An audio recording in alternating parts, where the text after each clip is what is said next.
नमस्कार, बहुत स्वागत है आपका न्यूज़ 18 के डिजिटल प्लेटफॉर्म पर। मैं हूं प्रशांत कटारी। बात बांग्लादेश सरकार और उसके एक चेहरे की जिसका ताल्लुक भारत से है। बताएंगे आपको आखिर क्या जिम्मेदारी मिली है इस चेहरे को और क्या बांग्लादेश और भारत में संबंध इससे बेहतर होंगे या इनमें मधुरता आएगी। जी हाँ, तारिक रहमान की कैबिनेट में एक ऐसा दिग्गज शामिल हुआ है जो भारत के JNU यानी जवाहरलाल नेहरू यूनिवर्सिटी से जिसने पढ़ाई की है। ये दिग्गज नेता भारत के NSA अजीत डोभाल से भी मिल चुके हैं और भारत के प्रति बाकी बांग्लादेशी नेताओं से थोड़ा अलग नजरिया रखते हैं। इस नेता को विदेश मंत्रालय देकर तारिक रहमान ने एक तरह से इशारा दे दिया है कि वो भारत के साथ संवाद वाले रिश्ते मेंटेन रखना चाहते हैं। यानी इस चेहरे के पास जिसका ताल्लुक भारत से है, जो कि JNU में जिसने पढ़ाई की है, उसे विदेश मंत्रालय यानी कि बांग्लादेश का विदेश मंत्री बनाया गया है। तो बांग्लादेश में हत्याओं और कानूनी अव्यवस्थाओं के एक लंबे दौर के बाद आज नई सरकार बन चुकी है। तारिक रहमान ने प्रधानमंत्री पद की शपथ ले ली है और उनकी कैबिनेट भी सीट पर बैठ चुकी है।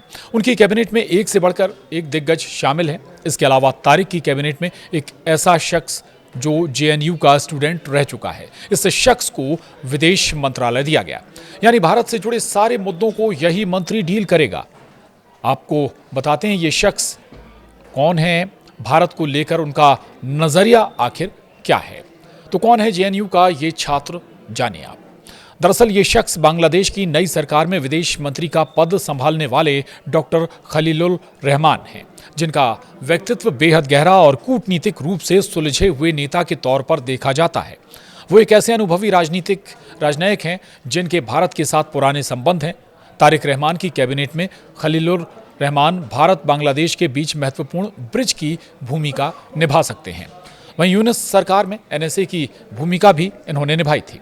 तो शेख हसीना सरकार के गिरने के बाद बनी मोहम्मद यूनुस की अंतरिम सरकार में उन्हें रोहिंग्या संकट और अन्य मुद्दों पर मुख्य सलाहकार का उच्च प्रतिनिधि बनाया गया था।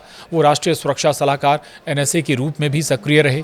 इस दौरान उन्होंने अपने भारतीय समकक्ष यानी NSA अजीत डोभाल से मुलाकात कर सुरक्षा और इंटेलिजेंस के मोर्चे पर सहयोग की बात भी की थी। डॉक्टर खलीलुर रहमान के भारत के साथ संबंधों की जड़ें उनके छात्र जीवन से जुड़ी हुई हैं। उन्होंने दिल्ली के प्रतिष्ठित जवाहरलाल नेहरू विश्वविद्यालय यानी JNU से पब्लिक हेल्थ में PhD की डिग्री हासिल की है। JNU से पढ़ा होना उन्हें भारतीय प्रशासनिक और बौद्धिक व्यवस्था की गहरी समझ देता है।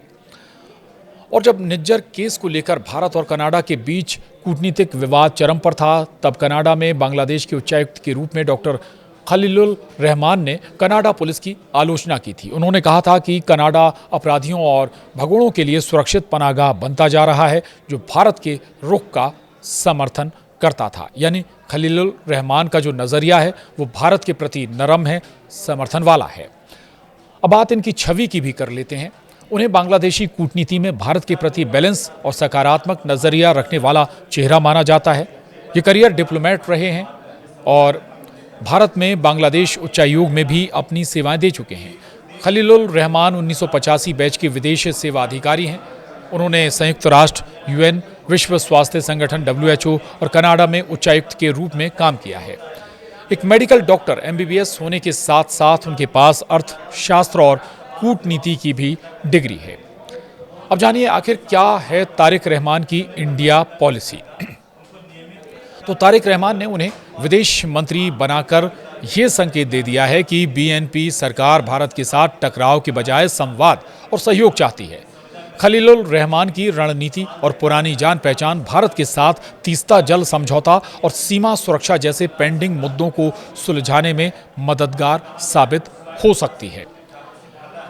तो इससे पहले बांग्लादेश से भारत के संबंध जरूर गड़बड़ा गए थे, लेकिन अब तारिक रहमान की सरकार बनने के बाद आशाएं बहुत बढ़ गई हैं। तारिक रहमान को भी माना जा सकता है, क्योंकि तारिक रहमान से भी बेहतर या कहें बांग्लादेश सरकार से बेहतर संबंध बनाने के प्रयास भारत की तरफ से भी किए गए हैं। और अब विदेश मंत्री या विदेश मंत्रालय का जिम्मा एक ऐसे व्यक्ति को दिया गया है जो भारत से ताल्लुक़ रखता है, जो कि भारत में जिसने अपनी पढ़ाई पूरी की है, उसका नज़रिया भी भारत के प्रति सकारात्मक है। ऐसे में आशाएं कहीं ज़्यादा बढ़ जाती हैं कि पड़ोसी मुल्क से भविष्य में संबंध और बेहतर होंगे। तो आज के इस वीडियो में इतना ही। आप बने रहिए न्यूज़ 18 मध्य प्रदेश छत्तीसगढ़ के साथ।